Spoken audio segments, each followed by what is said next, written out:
नहमदुहु व नुसल्ली अला रसूलिहिल करीम अम्मा बाद। আলহামদুলিল্লাহ, আজ আমি আপনাদের সম্মুখে একটা প্রশ্নের উত্তর নিয়ে হাজির হয়েছি।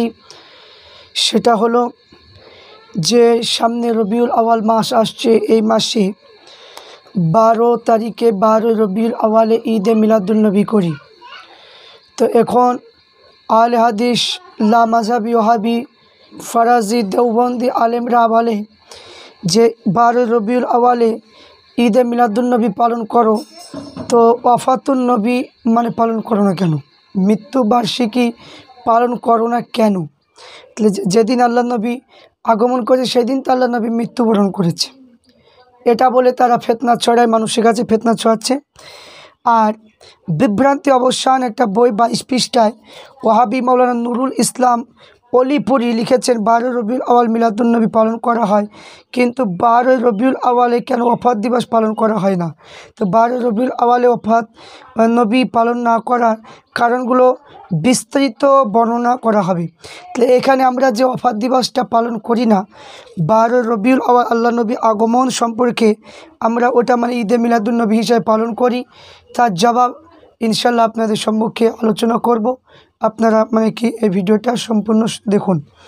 তো এখানে ওয়াফাত মানে কি, ওয়াফাতুন নবী পালন না করা প্রথম যে কারণ, যে আল্লাহ নবী ইন্তেকাল করেছে সেই মৃত্যুবার্ষিকী পালন করি না কেন, তার একটা কারণ। প্রথম কারণ হলো যে অনেকে বিভ্রান্তিকর অনেক বইয়ের মাঝে দাবি করছে যে 12 রবিউল আওয়াল নাকি বিশ্বনবী ওফাত হয়েছিল। তো তাতে নির্ভরযোগ্য কোন প্রমাণ নেই, কিয়ামত পর্যন্ত দিতে পারবে না ইনশাল্লাহ। তাহলে আমরা দেখব যে আল্লাহ নবী যে 12 রবিউল আওয়ালে আগমন করেছেন, কিন্তু 12 রবিউল আওয়ালে আল্লাহ নবী ইন্তেকাল করেছে, এটা মানে কোনো আহলে হাদিস থেকে শুরু করে কোনো দেওবন্দি কোনো আলেম কিয়ামত পর্যন্ত প্রমাণ দেখাতে পারবে না যে আল্লাহ নবী আগমন করেছে, এ মানে কি যে মানে ইন্তেকাল করেছে 12 রবিউল আওয়ালে সোমবারের দিন, এটা কেউ প্রমাণ করতে পারবে না। তাই আমি প্রথম মানে কি ওদের যে কথাগুলো আছে সেই কথাগুলো প্রথম আমি খণ্ডন করব। তো 12 রবিউল আওয়াল যে বিলাদাত শরীফ, যাহার বর্ণনা আমরা ইতিমধ্যে বিস্তৃত বর্ণনা করেছি, যে এর ভিডিও আপলোড করা হয়েছে। তো 12 রবিউল আওয়াল মানে কি যে এখানে 12 রবিউল আওয়ালের ওয়াফাতের দিন নয়, কিন্তু ভ্রান্তিবাদীরা 12 রবিউল আওয়াল জাল রেওয়াত দিয়ে রসুলুল্লাহ সাল্লাল্লাহু আলাইহি ওয়াসাল্লাম ওফাত শরীফ প্রমাণ করতে অপচেষ্টা চালিয়েছে, কিন্তু সহি ও জয়ীফ কোন সূত্রে তার কোনো প্রমাণ কিন্তু নেই। তাহলে এবার আমি আপনাদের সম্মুখে বলবো যে আমাদের যেগুলোকে মানে কি যে মানে কি জয়ীফ বা মানে কি যে জাল বা মানে কি এটা কোনো হাদিসে নেই এই বলে ওরা যে দলিল দেয়, মানে সেই মানে কি কথাগুলো কোনো কিতাবে নেই, এটা জয়ীফ হাদিস এটা। তাহলে এরা কিন্তু এই জয়ীফ হাদিসটাকে তাহলে প্রাধান্য দিয়ে বলছে কেন মৃত্যুবার্ষিকী করছে না। তাহলে এখানে একটা প্রশ্ন, তাহলে তারা জয়ীফ হাদিস কেন মানতে চাচ্ছে? তাহলে এবার মানে কি দেখব যে হযরত আয়েশা সিদ্দিকা রাদিয়াল্লাহু তাআলা আনহা থেকে বর্ণনা যে একটা হাদিস দিয়ে 12 রবিউল আওয়ালে তারিখ আল্লাহ রসুলের ওফাত দিবস প্রমাণ করার ব্যর্থ চেষ্টা চালিয়ে থাকে। তাই আমি উক্ত হাদিসটার সনদ মানে আলোচনা করব। এই হাদিসটার মধ্যে মুহাম্মদ ইবনে উমার আল ওয়াকিদি নামক একজন বর্ণনাকারী রাবি রয়েছে, তার ব্যাপারে মুহাদ্দিসের মতামত ভিত্তি দেখা যাক তার হাদিস গ্রহণযোগ্য কিনা। মিজানুল ইত্তিদাল 102 পৃষ্ঠা, তারপরে হচ্ছে আদি আল কামিল 413 পৃষ্ঠা, কিতাবুল মাগাজি 242 পৃষ্ঠা, ফতুহুল বারি 483 পৃষ্ঠা, তারপরে আল বেদায়া ওয়ান নেহায়া 256 পৃষ্ঠা। 256 পৃষ্ঠা মানে কি এখানে লেখা হয়েছে। তা আমরা এবার এখানে দেখব যে এই সম্পর্কে মানে কি বলা যায়। তো আপনার এই সম্পর্কে মানে কি আলোচনা ইনশাল্লাহ আমরা করব। তাহলে এই হাদিসটা নিয়ে যে সমস্ত মানে কি যে মুহাদ্দিসগণ মতামত দিয়েছে সেই সম্পর্কে আমরা দেখব, যে সমস্ত মুহাদ্দিসগণ এটা মতামত দিয়েছে সেই সম্পর্কে মানে কি বলতে চাচ্ছি। তো এখানে ইমাম ইবনে রাওহা ইমাম আলী ইবনে মাদিন, ইমে আবু হাতিম আল রাবি, ইমাম নাসাই সর্বভাবে বলেছেন ওয়াকিদি নিজে থেকে হাদিস সমূহ রচনা করত, জাল হাদিস বানাতো। তারপর ইমাম এহিয়া ইবনে মুঈন বলেছে ওয়াকিদ সিকা নয়, নির্ভরযোগ্য নয়। ইমাম আহমদ ইবনে হাম্বাল বলেছে ওয়াকিদ কাজ্জাব, মিথ্যাবাদী, জাল হাদিসগুলো জাল করত। ইমাম বুখারি আবু হাতেম রাজি বলেছে ওয়াকিদি মাতরুক, পরিত্যক্ত রাবি। আল্লামা মুর্রা বলেছেন ওয়াকিদি হাদিস লিপিবদ্ধ উদ্ধৃত করা উপযোগী নয়। তারপরে আল্লামা ইবনে খরাফি বলে ওয়াকিদ সত্যবাদী নয়। ইমাম রাহাবিয়া বলে যে হাদিস জাল করত। ইমাম দারকুতনি বলে তার অধিকাংশ বর্ণনা দুর্বল। তারপরে একের পর এক বলছে তার উক্ত হাদিসে মুহাদ্দিসগণের মতনৈক্য হয়েছে তার অন্যান্য হাদিসগুলো নিয়েও। তাছাড়া ইমাম সাখাবি বলেছে মাকাসিদুল হাসানার মধ্যে মিসওয়াকের হাদিসে ওয়াকিদি করা বলতে গিয়ে বলেন নিশ্চয় সে মজবুত রাবি নয়, তাই নয় যে তিনি তার অধিকাংশ বর্ণনা অত্যন্ত দুর্বল। আল্লামা আজলুনি কাশফুল খাফার মধ্যে লিখেছে যে রেওয়াতগুলো জাল ও বানোয়াট। তাহলে এখানে রসুলুল্লাহ ওয়াফাত যে শরীফের তারিখটা 12 রবিউল আওয়াল নয়, এই সম্পর্কে সর্বশেষ সিদ্ধান্ত দেন যে ইতিহাসবিদ আল্লামা আবুল কাসিম আব্দুর রহমান সোহেলি। তিনি বলে যে এই হিসাবে উপরে কোনো অবস্থায় প্রদক্ষিণ করুক, একই সাথে 12 রবিউল আওয়াল সোমবার ওফাত দিবস কোনো মতেই হতে পারে না।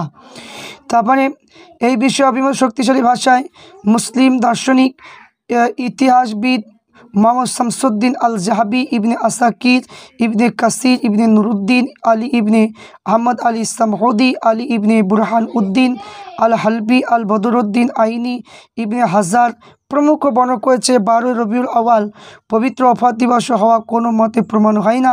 তাই যুক্ত তর্কে না কোনো সুস্পষ্ট দলিল উদ্ধৃত ভিত্তি, না কোনো রাবি বর্ণভিত্তি, না কারো চিন্তা ভাবনা গবেষণা ভিত্তি। অবশ্যই সোমবার ওফাত শরীফ হওয়া ব্যাপারে কারো দ্বিমত নেই। তাহলে সোমবার ওফাত শরীফ হওয়া ব্যাপারে কারো দ্বিমত নেই। তাহলে এখানে কি বলছে তারিখে বাগদাদ মাকাসিদুল হাসানা, তারপর তারিখে ইসলাম, ওয়াফাতে আল ওজিফা, বেদায় আর নেহায়া, সিরাতে হালবিয়া, উমদাদুল কারি, ফতুহুল বারি এই কিতাবের মধ্যে রয়েছে।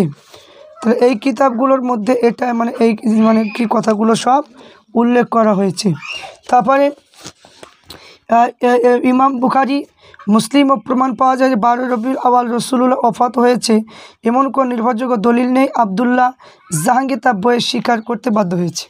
তাহলে কোনো বুখারি বা মুসলিমে কোনো উল্লেখ করেনি, কিন্তু এখানে আমাদের বড় মুফতি সাহেব যে আবদুল্লাহ জাহাঙ্গীর আর বড় বড় ফতোয়াবাজি যে সমস্ত আহলে হাদিস মোবাইলে বক্তব্য দিচ্ছে যে না ওফাত দিবস যে আল্লাহ নবী ইন্তেকাল হয়েছে 12 রবিউল আওয়ালে, এই বলে তারা মানুষের কাছে বিভ্রান্তি করছে। সমস্ত জিনিসগুলোকে তারা এমনভাবে বলছে যেন তাদেরগুলোই ঠিক, এইরকম একটা ভ্রান্তিমূলক কথা তারা বলছে। তারপর ওফাত দিবস পালন না করার দ্বিতীয় যে একটা কারণ যে 3 দিন বেশি শোক প্রকাশ করা বৈধ নয়। 3 দিন মানুষ মারা গেলে 3 দিন শোক পালন করতে হয়, তার বেশি করতে হয় না। তা আল্লাহ রসুল নিষেধ করতেন যাতে কেউ 3 দিনের বেশি শোক পালন না করে। তো অনেক প্রমাণ হাদিস আছে। বিশ্ববিখ্যাত মুহাদ্দিস যে এখানে বিরাট জামাতে নির্ভরযোগ্য সহিহ সনদ সহকারী সাহাবা ইকরাম আবদুল্লাহ ইবনে উমার, উম্মাহাতুল মুমিনিন আয়েশা সিদ্দিকা, হজরত উম্মে সালমা, হজরত জৈনব বিন জাহাশ, হজরত উম্মে হাবিবা, হজরত হাফসা, অনুরূপভাবে উম্মে আতিয়া আল আনসারিয়া, হজরত ফারি আহা বিন মালিক ইবনে সিন্নান, হজরত আবু সাইদ আল খুদরি সরাসরি আল্লাহ রসুল হতে সূত্রে প্রায় সকল বর্ণনাগুলো কাছাকাছি বচনে একই বিষয়বস্তু অভিমত বর্ণনা করেছেন। তা হলো আমাদের নির্দেশ দেওয়া হয়েছে আমরা কোনো ওফাত বা প্রাপ্য উপর 3 দিনের পর আর শোক প্রকাশ করি না। স্ত্রী তার স্বামীর জন্য 4 মাস 10 দিন পর্যন্ত শোক প্রকাশ করতে পারে।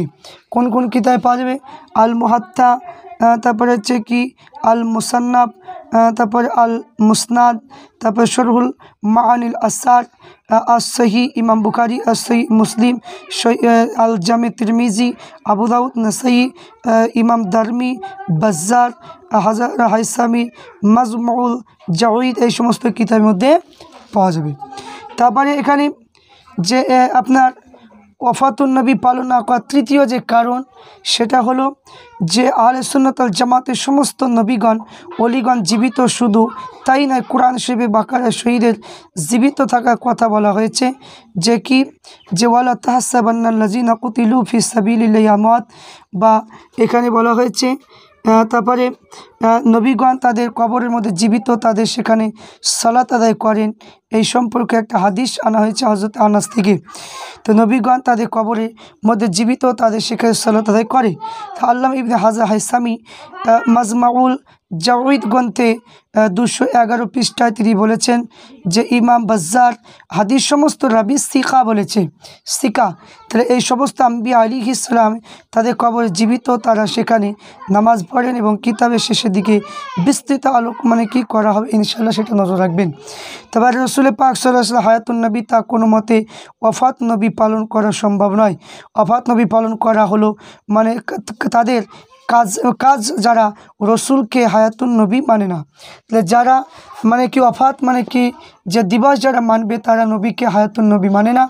আর এই সমস্ত আহলে হাদিস ফেরকা যারা মানে কি লা মাযহাবি, এরা নবীকে হায়াতুন নবী বলে মানে না। এই জন্য তারা বলে যে ওয়াফাত নবী পালন কেন করছে না। তারপর চতুর্থ কারণ, আল্লাহ রসুল ওয়াফাতের পর আজ পর্যন্ত কি ওয়াফাত দিবস পালন করেছে কোনো নজির নেই। পালনে এই ব্যাপারে রসুল আদেশও কোনো প্রমাণ নেই। মক্কা শরীফ ও মুফতি এনায়াত আহমদ তার প্রসিদ্ধ কিতাব তারিখে হাবিবি এলাই উর্দু অনুবাদ 12 পৃষ্ঠায় লিখেছে। আলিম সমাজ একই লিখেছেন যে এই মাহফিলে রসুলের ওয়াফাত শরীফে ইন্তেকালের আলোচনা করা ঠিক নয়। এই জন্য মানে রবিউল আউয়াল মাসে যে আপনার রবিউল আউয়াল যে মানে কি মাস বলেছে, যে রবিউল আউয়াল মাস, এখানে যে কথাটা উল্লেখ করা হয়েছে যে রবিউল আউয়াল মাসে যে অনুষ্ঠিত হয় মিলাদুন নবী খুশি উদযাপন করা যেন অনুষ্ঠিত হয়, এই মক্কা শরীফের রসুলের ওফাত শরীফে আলোচনা করা অনুমতি কখনো ছিল না, কখনো অনুমতি ছিল না।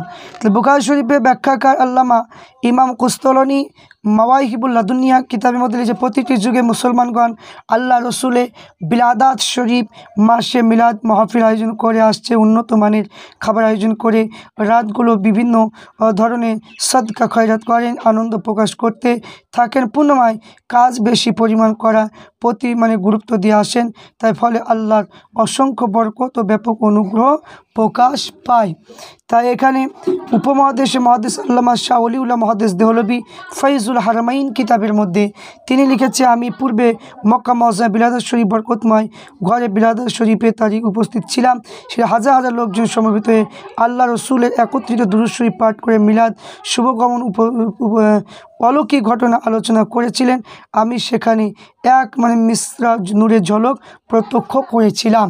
তারপরে বোঝা গেল যে রসুলের জামানা থেকে শাহ ওলিউল্লাহ মহাদেশ দেহলভী পর্যন্ত মিলাদুন্নবী পালন করা হতো, ওফাতুন নবী নয়। তাহলে মক্কা মদিনা শরীফে ওয়াহাবি মতবাদ সরকার সেখানে মিলাদ পাঠ করা বন্ধ করে দিয়েছে, তবে কিছু স্থানে এখন হয়ে থাকে। তাহলে ওফাতুন নবী পালন না করা পঞ্চম নম্বর কারণ হলো যে কি সর্বশেষ বলতে চাই যে সেটা হলো কি যে রসুলের ওফাত শরীফ আমাদের জন্য নিয়ামত স্বরূপ। যে আব্দুল্লাহ ইবনে মাসউদ বর্ণনা করে যে আমাদের হায়াত মানে কি যে তোমাদের জন্য উত্তম, কেননা আমি তোমাদের সাথে কথা বলি, তোমাদের আমার সাথে কথা বলতে পারছো, এমনকি আমার ওফাত তোমাদের জন্য উত্তম নিয়ামত। তোমাদের আমল আমার নিকটে পেশ করা, আমি তা দেখি, আর যদি তোমাদের কোনো ভালো আমল দেখি তাহলে আমি তোমাদের ভালো আমল দেখি, আল্লাহর নিকটে প্রশংসা করি। আর তোমাদের মন্দ কাজ দেখলে আমার মানে আল্লাহর কাছে তোমাদের জন্য গুনাহ মাফের জন্য তোমাদের পক্ষ হতে ক্ষমা প্রার্থনা করি। এ হাদিসে ইমাম হাজার হাইসামি রহমাতুল্লাহ আলাইহি বলে যে কি হাদিস সমস্ত রাবি বুখারী সহিহ গ্রন্থে নেয়, তা বোঝা গেল হাদিসটি সহিহ। ইমাম সিয়ুতি বলে দুটি সনদ উল্লেখ করেছে। সর্বশেষে আমি এই বিষয়ে বলতে চাই, বাংলাদেশে যে সমস্ত মানে কি যে ওহাবি আহলে হাদিস লামাজাবিরা এরা মানে কি যে মানে কি মৃত্যুবার্ষিকী পালন কোনো সম্পর্ক নেই তাই বলে থাকে, তাই এখানে তারা মানে কি নিজেকে গুরহামু করে। তাই আমি এখানে বলতে চাই যে এখানে যে আল্লাহর রসুলের আগমন দিবসটা পালন করা যাবে, তাই ওফাত দিবস কখনো পালন করা যাবে না, কারণ আল্লাহ রসুলের ওফাত কিন্তু 12 রবিউল আউয়ালে হয়নি। তাই এখানে মানে কি কিতাবের মধ্যে পাওয়া গেল। তাহলে আল্লাহ পাক রব্বুল আলামিন আমাদের প্রত্যেককে বোঝার তৌফিক দান করেন যে আমরা ঈদে মিলাদুন্নবী পালন করব, কিন্তু ওফাত দিবস পালন করব না। এটা মানে কেউ করেনি বা করার কোনো হাত নেই। এই জন্য আল্লাহ রসুলুল হায়াতুন নবী, তাই আমরা হায়াতুন নবীর জন্য আমরা যে আল্লাহ নবী আগমন দিবস সম্পর্কে যে আল্লাহ নবী প্রথম জীবন থেকে নিয়ে মানে কি যে আল্লাহ নবী মানে কি যে বিশ্বনবীর যে জীবনে আলোচনা করি, একে মিলাদুন্নবী, ঈদে মিলাদুন্নবী আনন্দ খুশি করি। তাই ঈদে মিলাদুন্নবী করা জায়েজ, কিন্তু যে মৃত্যু বার্ষিক বা মানে মৃত্যু মানে কি দিবস পালন করা জায়েজ নয়। তাই এই সঠিকটা আমরা মানে কি কিতাব থেকে পেলাম। আল্লাহ পাক রব্বুল আলামিন আমাদের প্রত্যেককে হেফাজত করা